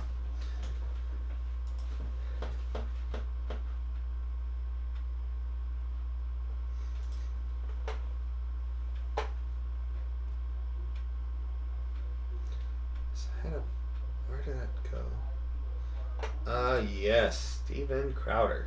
Okay, time for a YouTube update. And I apologize, I don't have my... So, anybody who's a Steven Crowder fan or goes onto his videos should be asking him why he's so dishonest. Because at this point, you can't argue he's not lying. Because he knows better. Almost every one of his videos, it looks like this one is too, an alarming YouTube update, is talking about the YouTube censorship and how YouTube's censoring the right. And he knows that's a lie. It's common knowledge that YouTube is demonetizing all political content. So it's not a censorship thing. This is all political content. It affects leftists just as much as people on the right. So please, go to those videos and just point that out, because it's the most obvious freaking thing in the world. Let's see if he brings it up in this video. What do you youngins call it? The gimbal? The gimbal? I'm back to using just my my standard shoulder, which no doubt will build up with lactic acid. So I apologize for the instability if it's particularly acidic and lactic-y. I'm actually visiting some family here on beautiful Lake Michigan. A couple of things. I know that some of you, already my shoulder's tight. I'm out of shape. We're waiting. I know some of you are waiting for the Jean Guy. Climate strike. I saw the headline election tomorrow, and I am kind of concerned that large elements of the right, as well as Trump himself, seem to be laying the groundwork for contending the election results. Let's say that. And so they're afraid of Trump losing 2020, and so they're preparing for that, so that when it happens, they can make the case, well, we told you the election was rigged, and then they can cancel elections, or who knows what they could do. That depends on how successful they are in laying this groundwork. But when I saw this headline from Crowder, I kind of wanted to see what it said. couple of reasons. There were some technical difficulties and also Oh, footage. yeah, it and I also totally thought this affects warranted an lots of update on the YouTube situation. He's 2020 propped up by a bunch of blacklist. billionaires. So, first thing, I want to thank everybody out there. Thank you so much, you guys. Follow Thank the you money. who did that. I mean, you He's basically the legwork for got us. plenty of money You behind are him. He doesn't an absolute need gold mine of your data help. He that doesn't need businesses your likes. would pay millions upon millions of dollars Dislike there. to access, probably breaching privacy laws, a gross breach of privacy laws, but you're able to do some of the research that we can't. And there have been some changes to YouTube, to the blacklisting, just to let you guys know. I know there have been some rumors out there that we lied, we manipulated screenshots. One of his last videos was asking all of his fans to search Steven Crowder Change My Mind, because he's saying that it won't pull up. And, you know, share your results. Tell me what happens when you're doing this. And so he's just making this point that you can do the research, we can't. Well, no. What he's trying to do is he's trying to maximize his SEO. He's trying to make people search his content. And the more people search his content and then click on his content, the more the algorithms are going to favor him. It's kind of intelligent, actually. Dishonest as shit, but intelligent. Listen, there have been some changes where if you search just generically this channel now, YouTube has made some specific changes. I don't know if they were in response to what we've done. I have no idea. I'm not applying that. Where it shows the most recent uploads or popular uploads, which was not the case before, but it's also not consistent across all platforms. But there was something really peculiar in I would say, very concerning that we found out regarding the YouTube search results. So, as we talked about last week, if you searched Steven Crowder Change My Mind, you were about 70 results in before you found one of my videos. Maybe it was 20 results, depended on what time of day you were searching, I guess. But the point is, there were a lot of other channels and other networks. Yeah, and I saw Vosh respond to this like the day this video dropped, and he did the search, and it pops up with his videos right at the top. Now, they were through the Blaze channel, but that's his channel, so like, what do you want? Like, there was no censorship there. The videos pop right up. There never was. He's either a paranoid crazy, or he's intentionally being dishonest. And I suspect that they're trying to game the algorithm, like I said. That popped up before. And this, by the way, all started with someone who works with me wanting to send a friend to go watch a Change My Mind video. And we just search Steven Crowder, Change My Mind, and it actually popped up. And they said it's not. So keep in mind, this sort of surfaced, at least captured our attention organically. So why do you run these searches? And we didn't Sure, it notice was organic. Oh my god, you're such a liar. That's not true. Bullshit, it happened organically. This guy's, he gets hundreds of thousands of views. He has, what, 4 million subs. I think that's like the same amount as the Young Turks. Like, nothing happens organically over there. He tries to look like that, but that's bullshit. Some people are saying, hey, listen, you're lying, you're the boy who cried YouTube here, which we never want to be. And we're sending a screenshot saying, showing, verifiably, irrefutably, that if they search Steven Crowder Change My Mind, that our channel was popping up. And that's a good thing. But then other people were showing us the opposite, that it was not the case. So we did some digging, we found something out. The results, as far as the blacklisting, the ghosting, like a bad date from Tinder, of this channel, was happening only in the United States. That's what we suspect anyway. So we ran some searches, identical, general video searches. Steven Crowder Change My Mind, or the title of the video. Very specific, to try and leave a little room for error in places like Spain. I know we had a viewer out there, user, you know who you are, who searched it in Spain, and it was fine. Same thing in Russia, funny enough. And is it funny enough? Seems like funny enough. I don't know. Grammar. So another factor, these algorithms are very complicated. Nobody knows everything about how they work, not even people at Google, because there isn't a human who programs these things. There's a really, it takes a little research just to even understand this, but basically the codes are so complex that humans can't do it. So what they do is they set up this process that basically works like evolution, only super fast. It's natural selection. So each evolution of the AI is more intelligent than the last. So they're very complicated. And I'm pretty sure the algorithm is on an individual basis based off of what you as an individual are interested in. So based on what you click, what you engage with, what you click like on, what you click comment on, how you're engaging with that content, whether you just watch the first 10 seconds of it or did you watch all of it, that factors in to what content it's going to deliver to you, including your search results. So the fact that they're bringing up different results is, well, yeah, that's how it works. It's not a sign of some kind of censorship. Nazis, you let me know. Give me a hard time, just like the fat shaming. So it showed up. But then when we switched to VPN and ran a search in the United States, it didn't show up. And the same thing every time we tried to search with specificity content from this channel. So it was specifically blacklisted, throttled, only in the United States, meaning content was more freely accessible in places like Russia. I believe the Ukraine, if I'm from Ukraine, don't quote me on that, but I know for sure Russia and Spain, than here in the United States. Now, why would that be? I don't know why it would be, but I want to hear what you guys... Well, we do know what this is, and I'm sure he does with his 4 million subs and substantial income streams, and the fact that David Pakman's covered this in detail. When something's demonetized, it does have less reach online. expect in the United States. So they're very likely not demonetizing videos everywhere, and they probably have different policies for different countries. But in the United States, they're demonetizing political content because advertisers in the United States don't want to have their ads on partisan videos. So they're demonetized, and demonetized videos do have less reach organically. So that's well known. It's not something special for Steven Crowder or the right wing. This is just how YouTube works. We cannot like it, but it's dishonest to pretend it's just special discrimination against Steven Crowder and the conservatives.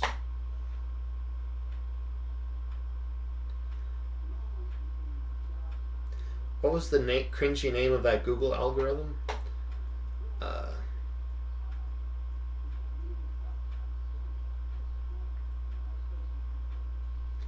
What was the name of that freaking channel? I should have saved that video. Let's see if I can find it. There's a really good video on how AI works. Just very basic, little head cartoons and stuff. Good stuff.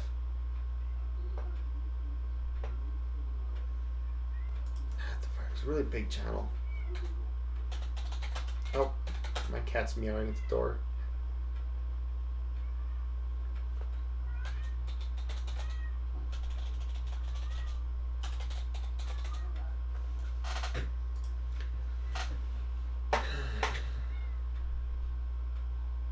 That's the channel. I think it was CGP Gray. That looks correct. On the internet, the algorithms are all around you. You are watching this video because an algorithm brought it to you, among others, to click, which you did, and the algorithm took note. When you open the tweetbook, the algorithm decides what you see. When you search through your photos, the algorithm does the finding, maybe even makes a little movie for you. When you buy something, the algorithm sets the price, and the algorithm is at your bank. But they can influence, obviously they can influence the algorithm. They can change the testing questions, and that changes how the algorithm works. So they obviously have influence over it. But if you want to understand how that works better, highly recommend that video. In fact, might as well just drop a link into chat.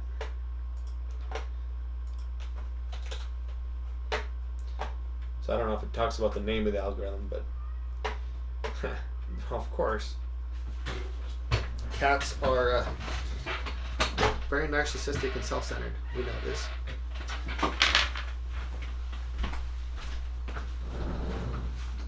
Monster.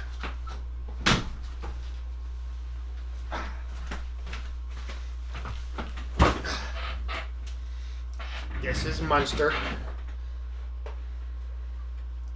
Where are you trying to go? Where are you trying to go? What are you doing?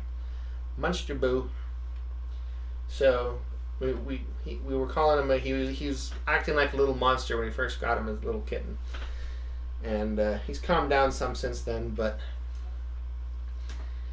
he was a little terror, always going around jumping on everything. And I was always imagining if you were smaller than him, he would be a very frightening monster. But fortunately, we're bigger than him, and he's very nice to us.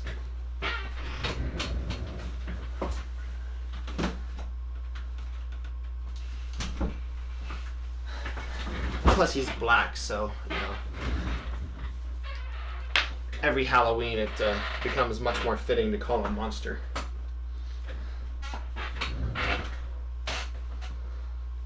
Oh, should I have done more of a close-up? I never want to be paranoid or conspiratorial, but I can't imagine a world. Oh, you don't want to be conspiratorial. The biggest conservative YouTube channel ever is throttled, blacklisted, ghosted, omitted from search results, however you want to refer to it. Politics. Exclusively in the United States. I can't imagine a world in which that's the case unless there is someone directly trying to put their thumb on the scales of the election.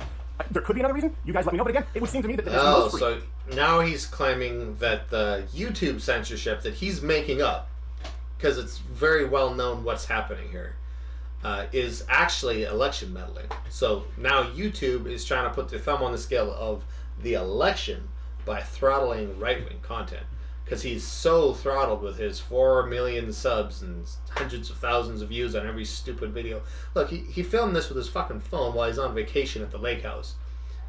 and it got 200,000 views. So it should be throttled more than it is. I can understand in places like Canada or the UK where they have hate speech laws, that the government is leaning on YouTube to make sure that they acquiesce to someone not getting offended, for example, in the UK from someone doing a karaoke song and kung fu fighting. Someone was actually put in jail for that. That's a real thing. But the United States is the last bastion of freedom where we do have freedom of speech. So for it to be throttled exclusively in the United States and not places like Spain, Russia, Canada was absolutely bizarre to us. And we're doing some digging.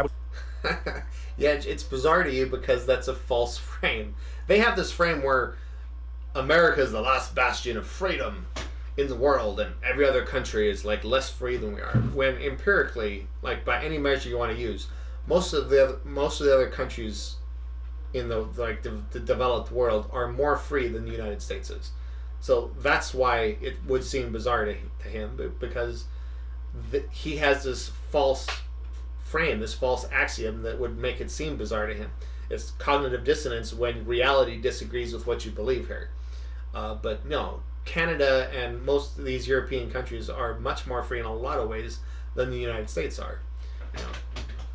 Like, how about the basic freedom of I'm sick, can I get some health care? That seems like a pretty important area of freedom. But also when it comes to free speech, they have free speech.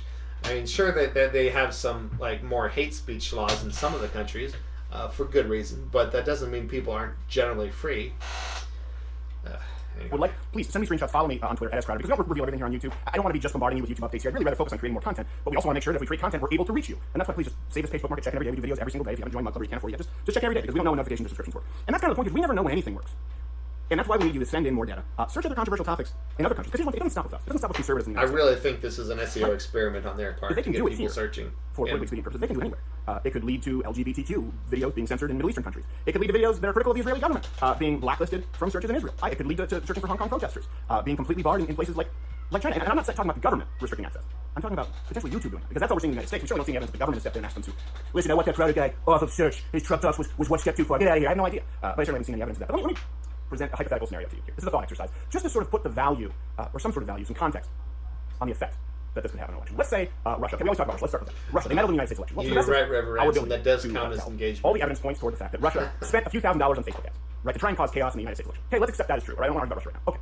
So let me ask you this. Let's say in this hypothetical world, I'm a Russian agent. Watch, that'll be clip. I'm a Russian agent. I'm a Russian agent. That's going to be clip. But let's say in this hypothetical world, I'm a Russian agent. Okay, this channel is nothing but pro-Russia propaganda, pro-KGB, pro-Putin propaganda. Okay, doing the bidding of the Russian government. Sure. With 4 million subscribers, close to a billion plays. Let me ask you this. If they spent a few $1,000s on Facebook ads, which had marginal effect, if any, at all, how much do you think they would spend to run a channel like this? They have a channel for, we were well on our way to 5 million subscribers. Should have been there in June until the new algorithmic changes and the Vox apocalypse. How much do you think the Russian government would pay to have a channel with 4 million subscribers, 5 million subscribers, a billion plays? 5 million? 10 million? 20 million? Now let's flip it. Let's say the Russian government. Well, how much are you paid by the people who do have their thumbs on the scale of our election? Hey, that's my question. In my last stream, we talked about how the U.S. is an oligarchy. This is an empirical fact. It's demonstrated in research. The people who fund Crowder have a disproportionate say in our government already, like they do. And are some of them foreign agents? I don't know. It doesn't even freaking matter. The fact is, they're people with a lot of money and a lot of influence, because they fund talking heads like this. They fund Fox. They put ads there. They own Fox. Like, the ownership of Fox is extremely conservative. And they also own the other networks: CNN, MSNBC, Washington Post. It's pretty clear. Only their point of view was presented. Okay, they wanted to try and tip the scales on new media big tech. And let's say that this channel, as opposed to being a Russian agent, this channel was the biggest thorn in the side of the Russian government. So this channel was the biggest whistleblower, with documentation, with evidence, constantly going up against the corrupt Russian government and exposing their corruption. Now, let's say there was an opportunity for the Russian government to eliminate a channel with 4 or 5 million subscribers in place. They could completely wipe out their biggest detractor. How much do you think they spent for that? 5 million? 10 million? 50 million? That's just so. I just present that thought exercise to show you how important and how valuable this digital real estate is in the upcoming elections, and frankly, in molding the views of a generation. There are people in positions of power who absolutely do want to pinch the valve of the flow of information. And like it or not, listen, this is kind of the blueprint for conservatives on YouTube. And when you look at the totality, YouTube wants to make profit. It's a for-profit corporation.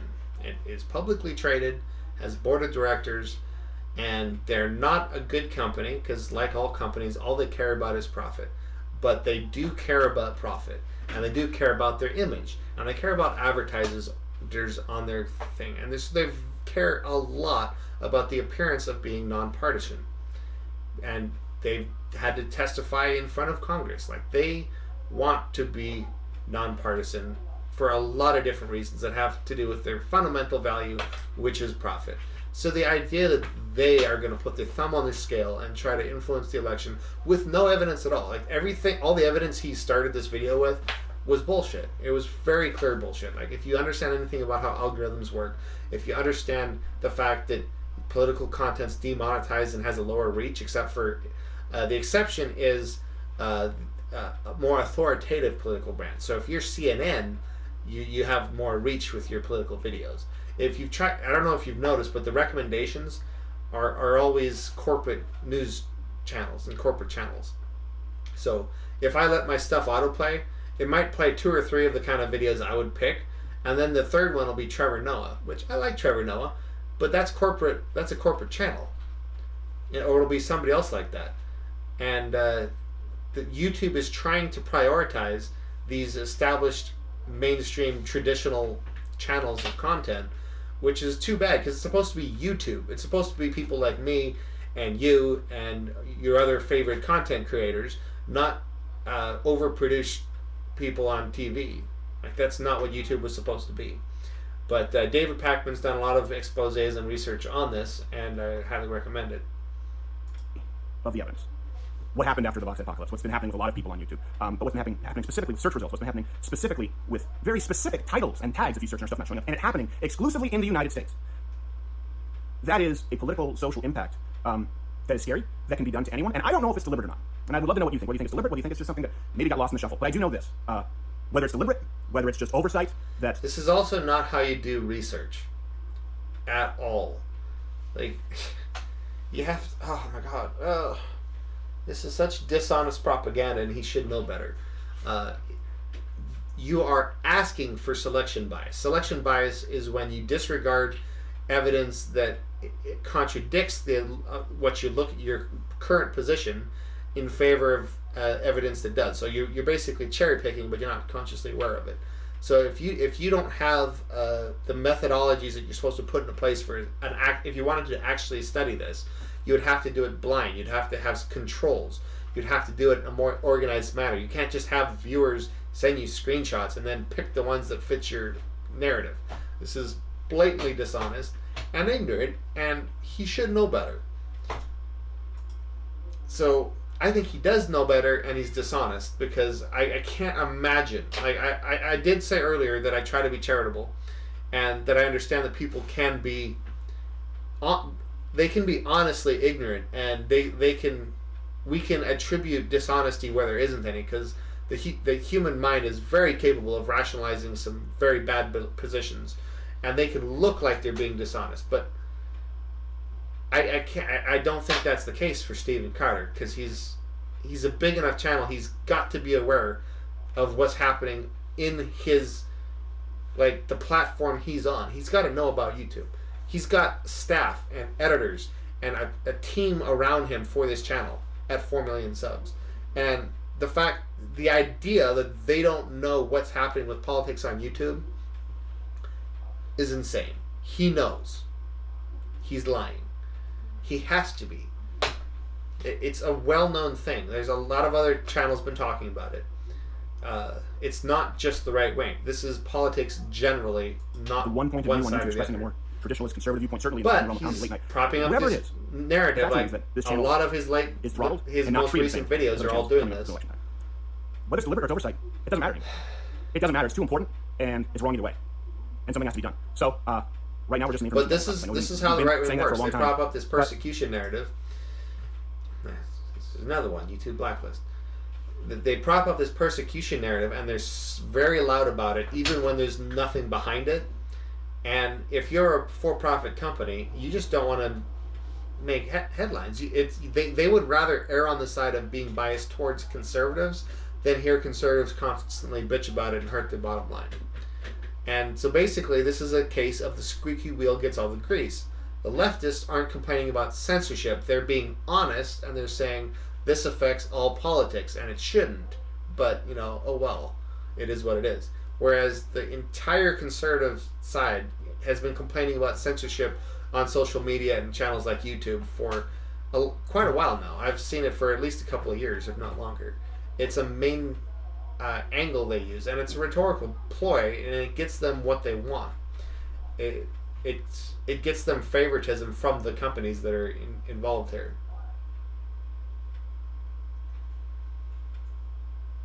Really, Dorian?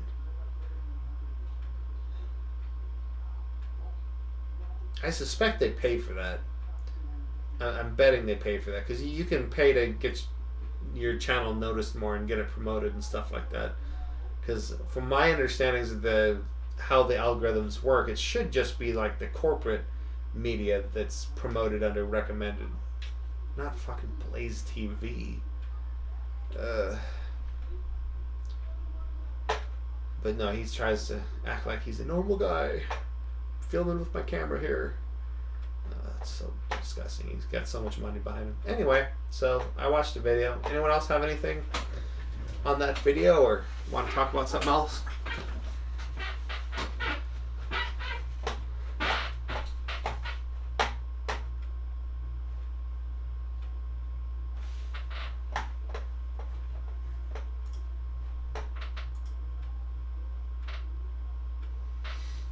I did have a couple more memes, but I think I'll save those for later. Well, anyway, thanks for coming, everybody. Yeah.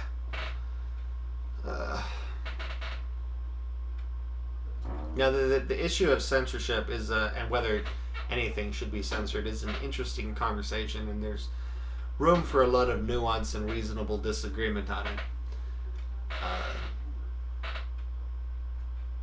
I do think, first there's the fact of how tolerant societies need to work. A tolerant society cannot survive as a tolerant society unless it's intolerant of intolerance. So you need to have that's why all of the platforms, as part of their terms of service, say that you can't harass people and especially minorities and stuff like that, because if you do, then they're not going to hang out on your platform, and you're not going to have a tolerant society on that platform.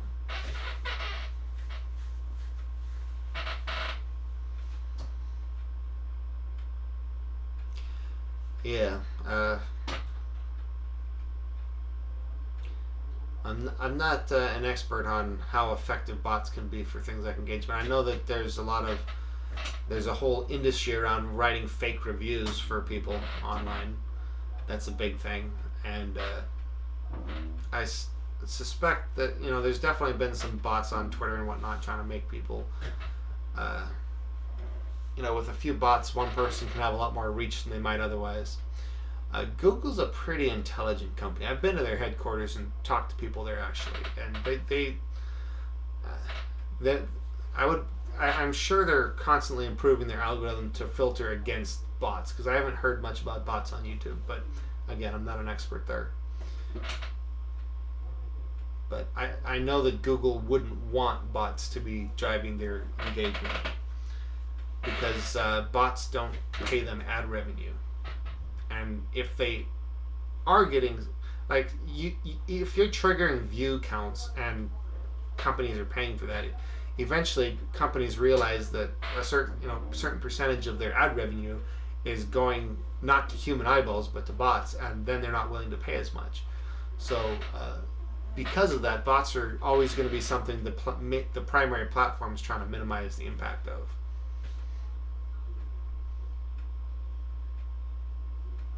Yeah, I think I clearly agree with and see a lot of the problems with capitalism, but we should be able to be recognizant of the fact that markets and the profit motive do have some favorable benefits, and in a market-based socialist country, then you would actually get the best of both worlds.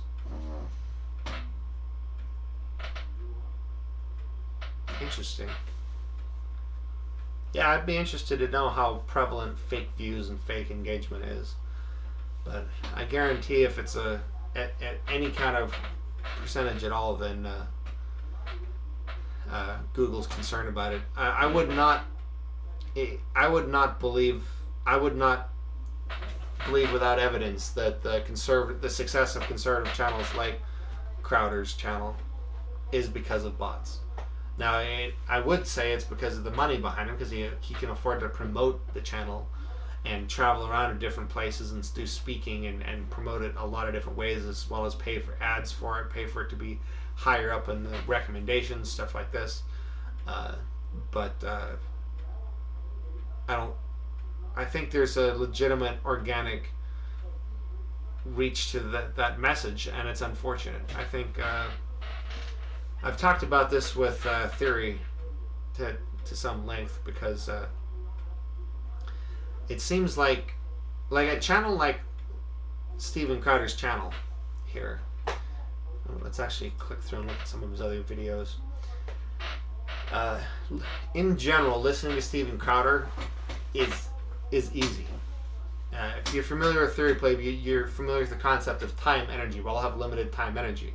Because of capitalism, we have less and less time energy. Most people are very stressed out. And when you're stressed out, it's like a rubber band pulled to the point where it's going to snap. And the last thing you want is more stress. So listening to something like Steven Crowder is more relaxing in that it's easier. He's not really telling you what to do. Generally, this last video was actually more stressful than usual. But generally, he's just laughing at people who are telling you what to do. So psychologically, it's easier. Whereas if you listen to a lot of leftists, it's all do this, don't do this, shame on this person for doing this, shame on this person for doing that. Let's all cancel this person. You shouldn't use straws. Like that, more liberals probably than leftists for a lot of this stuff. But a lot of these kind of channels, they're asking more from you. It's some people view that as more stressful, and it's like pulling that rubber band more. So I do think there might be an impact here where these conservative channels that make a living on making fun of people have a broader organic reach, just because it's easier psychologically for people who are already stressed out. It's easy to listen to somebody who's flattering to your biases and laughing at people, and if it's not all accurate and you don't agree with all of it, whatever, who cares? You just listen to it, and it slowly radicalizes you more and more, and then you find yourself going down the rabbit hole and into even more objectionable channels. So I do think we should focus on making it easier to be a leftist, because it's easy. Like you don't you can use plastic straws and be a leftist. You can use whatever words you want. Like, even if it might be offensive to somebody, that doesn't mean you're not a leftist. But you can still be left. You can still be for the workers, for the workers owning the means of production. You can still be for universal health care and for taking dramatic action on climate change. There's no contradiction inherent in these positions, and I think we need to make a focus on making it easier. We need people who have a good presence and have good comedy, and people who can make it easy to be left.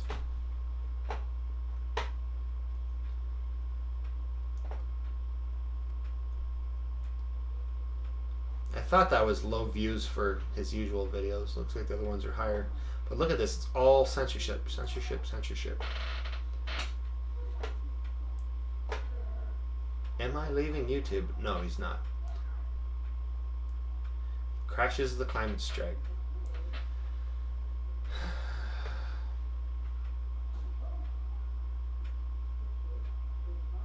Oh, I should watch that.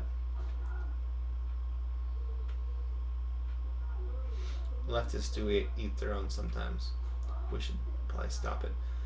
But you can't talk about these situations without being specific, in my opinion. We have to be more specific, because a lot of times people are just trying to educate somebody, but since a lot of people are doing it all at the same time, it can appear from that perspective like it's a rage mob. So it's situational. But anyway, I'd appreciate comments. Let me know what you think. What kind of content you'd like covered in the future. What kind of, do you want to talk more about skepticism, politics, current events, personal problem solving. Like, there's a lot of angles I can take this out of. Actually, a lot of experience in different avenues. Talk about business. There's a lot of things I'm comfortable talking on, and a lot of things I'd love to research if you're interested. So I'd like to do some research streams. I've already kind of done that a little bit, just looking stuff up as we talk about it. But let me know what you're interested in, what direction you'd like to take the channel, and what you'd come back and participate in for, and we'll work on it. I haven't quite decided what I'm doing on Wednesday, but I will be streaming Wednesday at 7 p.m. So come on over and let's have some fun. Thanks for coming, and have a good night. I'm going to tune it off. And there's always a lag, and I forget that. But anyway, have a good night.